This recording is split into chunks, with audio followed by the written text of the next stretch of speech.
You are listening to the Embrace the Mud podcast, where we discuss all things related to healthy, joyful, and life-giving relationships. Why focus on relationships? Because the quality of our intimate partnerships and close connections influences our health, happiness, and longevity more than anything else in our lives. Relationships matter a lot, so together, let's jump into the mud, aka our messy relationships, pull some weeds, plant some seeds, and create an enriching environment where strong relationships can take root. I am your grateful host, Dara Posner. I am a relational disaster working toward relational mastery.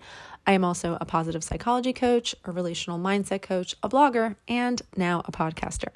Thank you for tuning into this episode of the Embrace the Mud podcast, where we discuss all things related to healthy, joyful, life-giving relationships. If you are a fan of this podcast, please subscribe, follow, like, review, and share.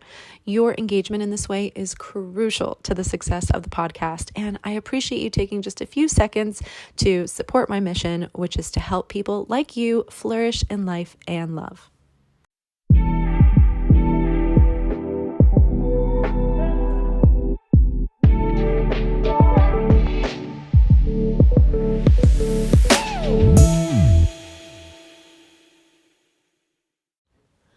Are you a safe partner during conflict? What I mean by that is the way that you show up in conflict a way that enables your partner or anyone that you love to feel like they can fully express themselves, be authentic with you, and that leaves them feeling as though what they have to say and what they're experiencing is important? And do they feel like they can remain calm and centered for the most part, and like they are in an environment that is supportive of them, encouraging of them, and just open to all of who they are? If you can say that that is your dominant experience, then that is amazing. And that is our goal in a relationship, is being a safe partner for the person that we love. So today I'm going to share 6 signs that you are a safe partner. And hopefully you'll be able to, go through each and every one and feel like you're, really managing that behavior really, really well.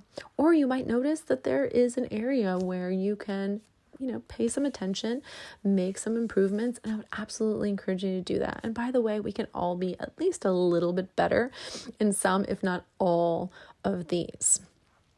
So if you do notice that, you can stand to improve, definitely celebrate the fact that you are becoming aware and that you can make these changes and they will impact your relationship in a positive way.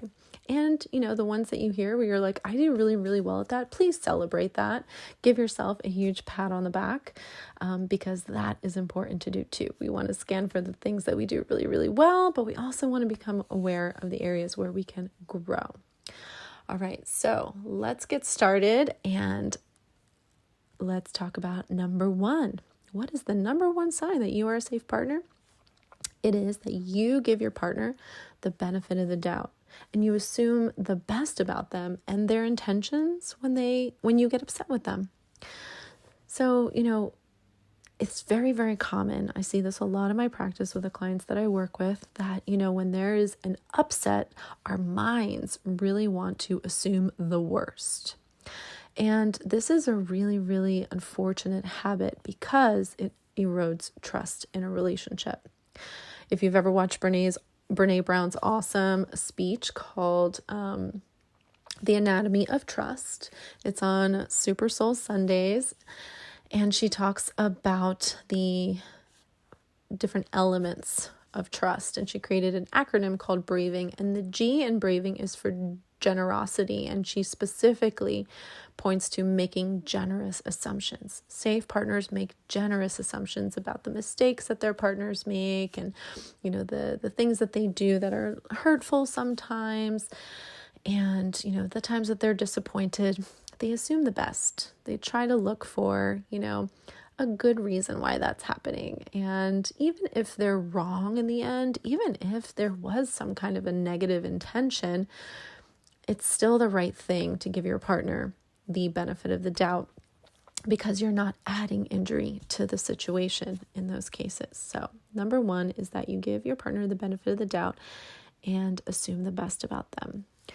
Sign number two that you're a safe partner in conflict is that you express your feelings without blame, shame, or criticism, and with a respectful tone.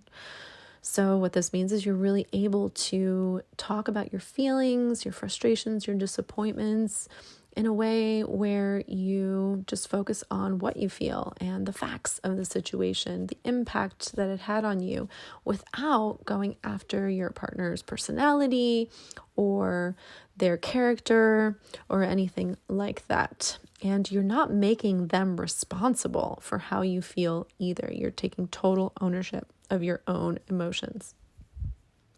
Sign number three that you are a safe partner in conflict is that you are able and willing to listen to your partner when they're speaking without cutting them off or getting defensive.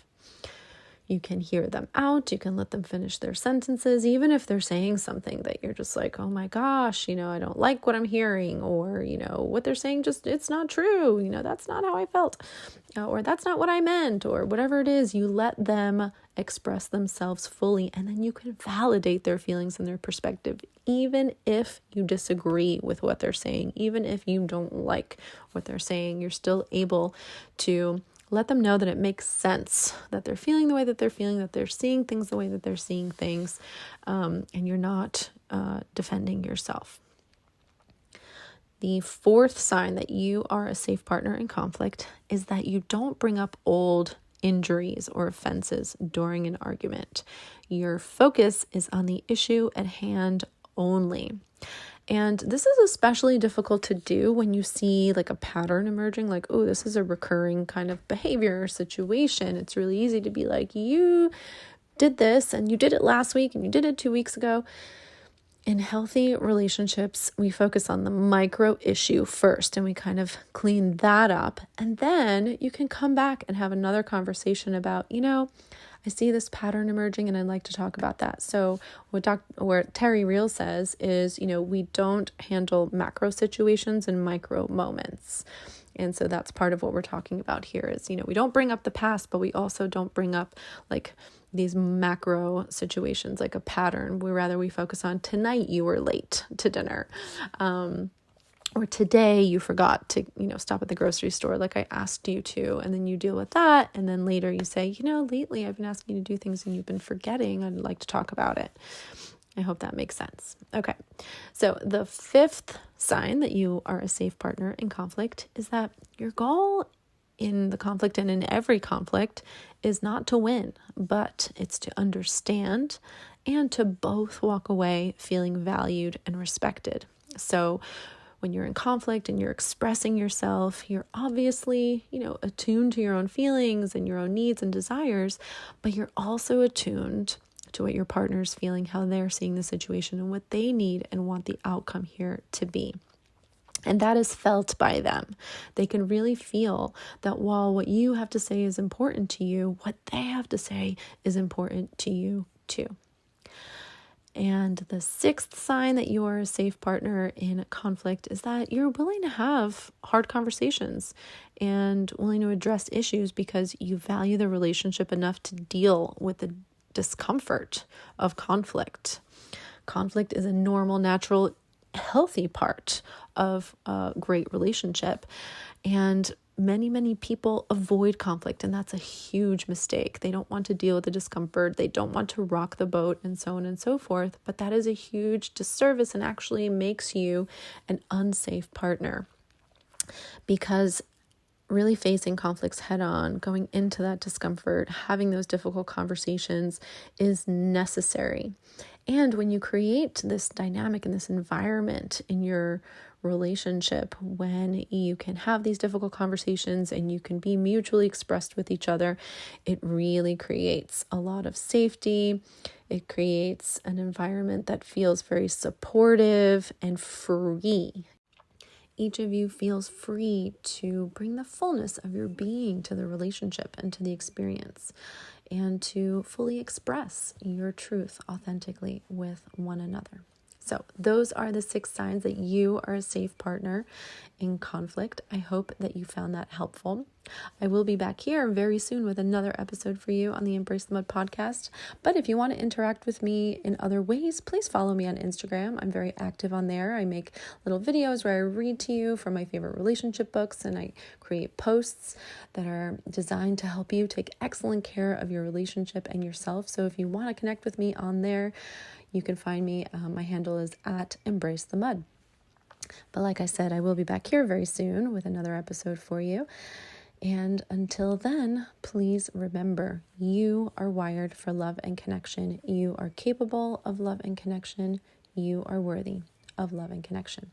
I'll see you soon.